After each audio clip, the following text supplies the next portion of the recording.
তখন সে যে নিজে যে মাদক সেবন করেন, যে ইয়াবা খায়, সেটা সে নিজেই স্বীকার করেছেন।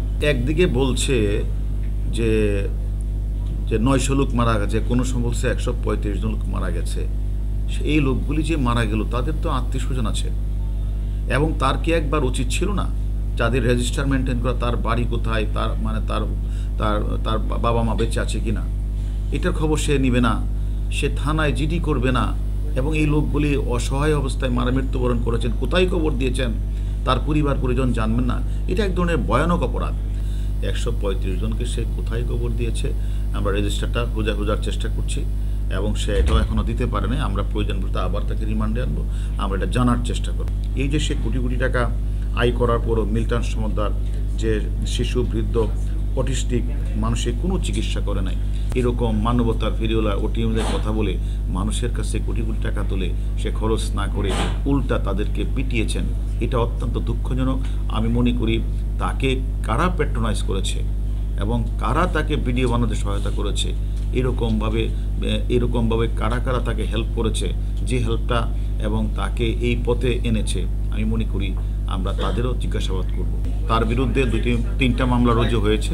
একটি মামলা হচ্ছে মানব পাচার মামলা, আরেকটা হচ্ছে জালিয়াতি, আরেকটি মামলা হচ্ছে মারপিটের মামলা। এই 3টা মামলা রুজু হয়েছে। 2টি মামলায় আমরা তাকে 7 দিনের রিমান্ডে এনেছিলাম, এবং তাকে রিমান্ডকালীন সময় আমরা তাকে জিজ্ঞাসাবাদ করছি, সে প্রায় ম্যাক্সিমামই সে স্বীকার, তার বিরুদ্ধে যে অভিযোগগুলো ছিল এবং মিডিয়াতে গণমাধ্যমে যে তার বিরুদ্ধে অভিযোগগুলো ছিল সে ম্যাক্সিমামই আমাদের কাছে স্বীকার করেছেন। আমি নিজেই এই ভুয়া ডেথ সার্টিফিকেটটা তৈরি করে সিল সাপ্পর আমিই করতাম, এবং পরবর্তী পর্যায়ে তাকে যখন আমরা অপারেশন থিয়েটারের কথা বলা হলো, সেখানে সে যে ডাক্তার রাখে নাই সেটাও স্বীকার করেছে, এবং সে যে তাদের উপরে মানসিক টর্চারটা করেছে, যে সে নিজেই যে এই আশ্রমে যাদেরকে নিয়ে আসা হয়েছে অধিকাংশই হলো প্রতিবন্ধী, বৃদ্ধ, প্যারালাইজ। এই বয়স্ক প্রতিবন্ধী প্যারালাইজ মানুষগঞ্জে তো একটু অ্যাবনর্মাল আচরণ করত, এবং সে কারণেই সে তাদের উপরে প্রচণ্ড পরিমাণে নির্যাতন করত, লাঠি দিয়ে পিটাতো, সেটা স্বীকার করেছে।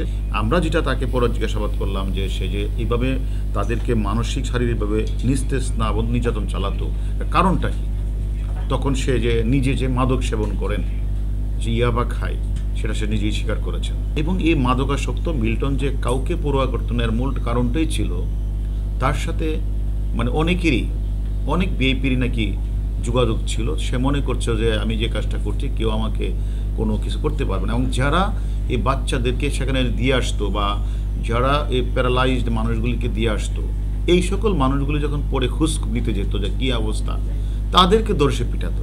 এইরকম যে অত্যাচারের মাত্রা মাদকাসক্ত মিল্টন যে করতো, সে আসলে মানে সেটাকে সে অস্বীকার করে নাই যে হ্যাঁ আমি এরকম কাজটি করেছি।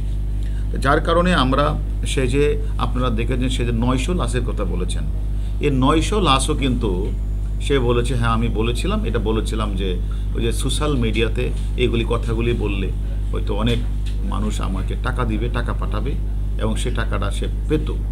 তখন আমরা বললাম 900 লাশ কোথায়, হিসাব কোথায়, সে রেজিস্টার দেখাতে পারে নাই, কোথায় কবর দিয়ে সেটা দেখাতে পারে নাই।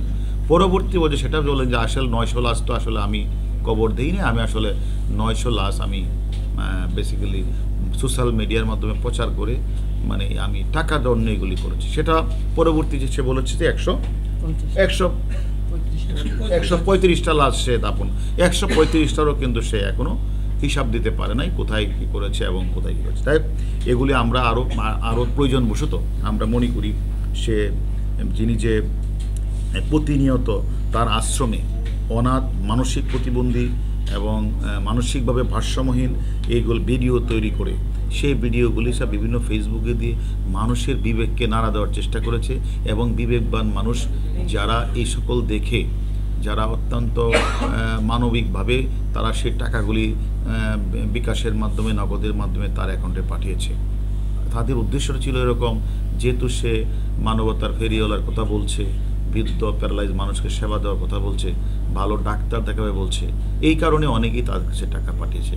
কিন্তু দুর্ভাগ্যজনক হলে সত্য, সে এই মানে চাইল্ড অ্যান্ড ওল্ড কেয়ার যে আশ্রমে কোনো ডাক্তারও রাখে নাই, এবং নিজে সে ব্লেড দিয়ে, ছুরি দিয়ে সে নিজে সেখানে এই অপারেশনটা করতেন। প্রয়োজনে নিজেই হাত পা কেটে ফেলতেন এবং তাদের যে রক্ত বের হতো এবং এই কাটাছাড়া কষ্ট পেল, রোগীরা কষ্ট পেত, কিন্তু আর্তনাদ করলেও মাদকাসক্ত মিল্টন পৈশাচিক আনন্দ ভোগ করতেন। ব্লেড এবং ছুরি দিয়ে কাটাছাড়ার কারণ অধিক রক্তকরণ ও মিল্টনের আসলে প্রাসান্নিধিকও নাড়া দিত না।